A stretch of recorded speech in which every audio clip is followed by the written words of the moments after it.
La mañanera de Ángel correspondiente al viernes de la semana en curso. Viernes, último día laborable de la semana. Hoy, viernes 26 de febrero del año 2021. A raíz de lo que sucedió en Cámara de Diputados, con esta sumisión, esta actitud lacayuna vergonzante de los integrantes de la fracción de Morena, más los integrantes de las fracciones que son los que le hacen coro a Morena, se aprobó sin cambiarle una coma en el texto. Hubo alguna cuestión menor en los transitorios, pero básicamente se respetó la orden perentoria de López hacia los diputados. Ni una coma le cambian y así se aprobó.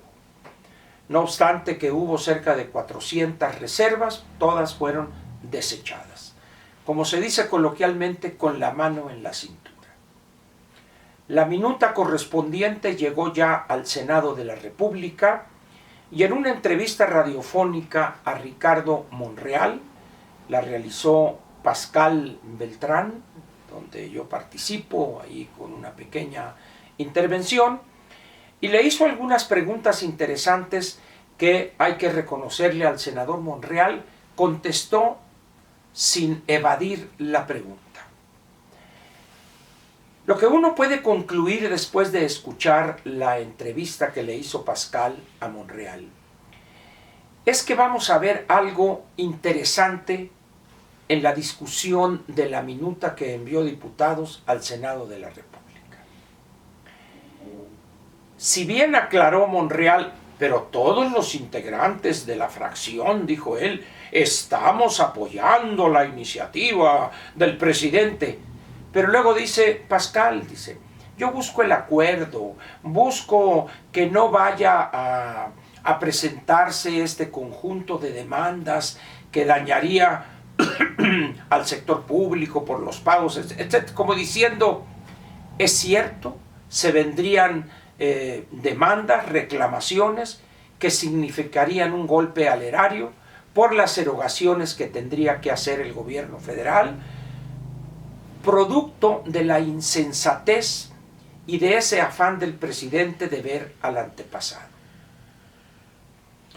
Aquí lo que valdría la pena seguir, observar, estar atento, es qué tanto le cambiarían en el Senado para que fuera aceptable para López esas modificaciones. Porque si es algo cosmético, de nada va a servir. La oposición, que ya ha manifestado estar en desacuerdo con lo aprobado por diputados, no tendría sentido. Dicho de otra manera, habría que hacer cambios sustanciales a lo que envió diputados. Vamos a suponer que López hubiera entendido la necesidad de esos cambios, de tal manera que se lograre evitar las demandas.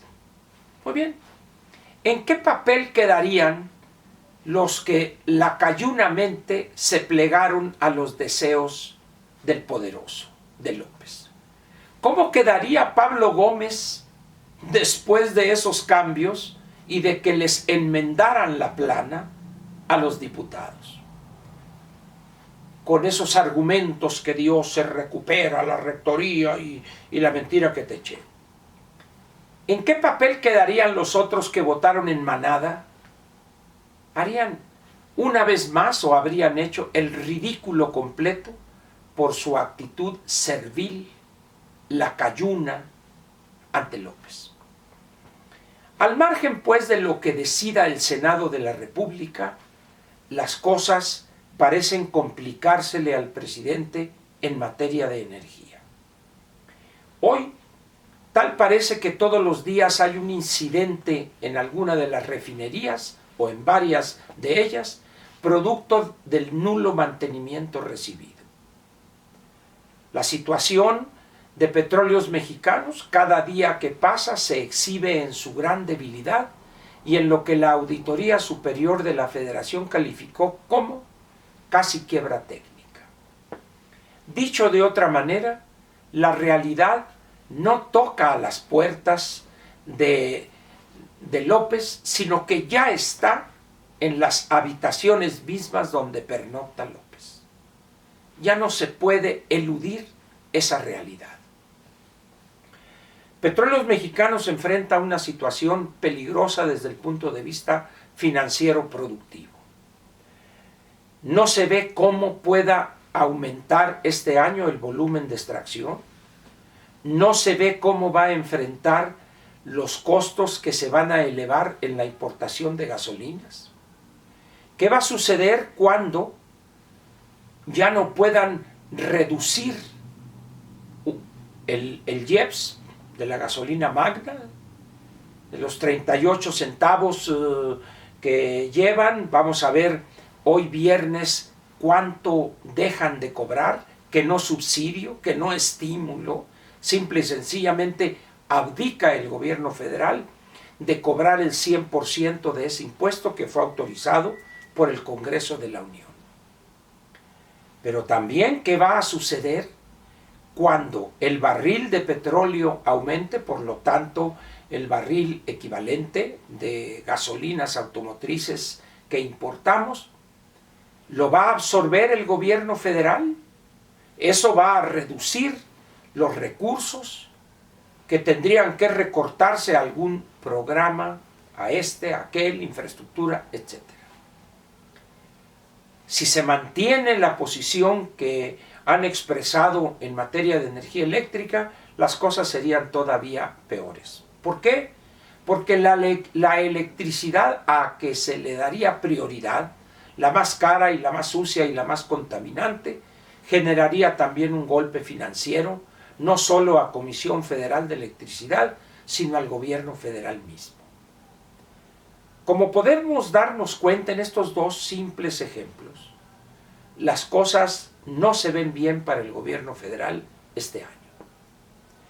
¿Cómo va a mantener López ese flujo de fondos destinado a los programas del bienestar cuando se han secado prácticamente las fuentes que él creía inagotables?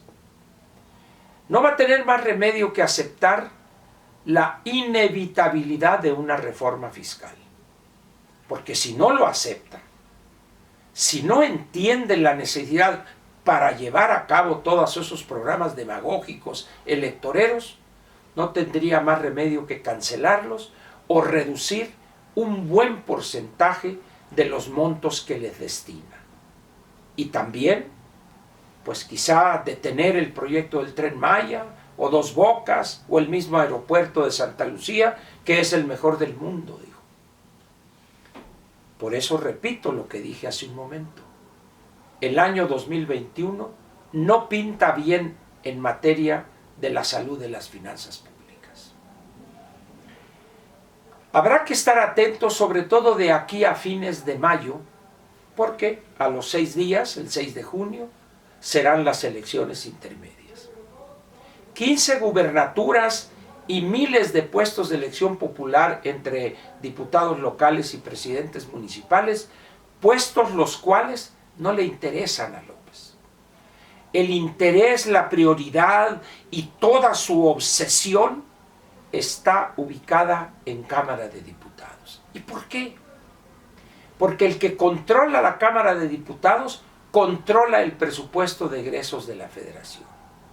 Si efectivamente la oposición logra arrebatarle 251, 252 diputados a Morena, en ese momento todo el esquema de la 4T o la T4, como quiera usted, se viene abajo. ¿Por qué?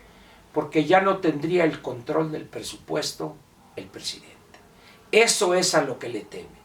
López está aferrado a querer replicar aquel vicio de los años 60 y 70, donde él se formó, donde él se educó política e ideológicamente. El instrumento por excelencia para estimular la economía es el gasto público, cosa que quedó arrumbada en el basurero de la historia hace bastantes años. Sin embargo, López no ha entendido que el mundo ya cambió. Por eso este año va a ser crítico. para la viabilidad de esta gobernación que no tiene sentido alguno en el tercer decenio del siglo XXI. Pero López cree que sí, cree que puede reproducir, replicar un pasado mítico que él inventó. El México de los 50 y los años 60 y los 70, eso no se puede repetir. Y qué bueno, porque fueron años desastrosos, particularmente de 1970 a 1982.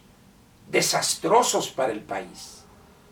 ¿Acaso, por qué no hace una consulta para preguntarle a los mexicanos, a sus seguidores, si quieren regresar a esos años?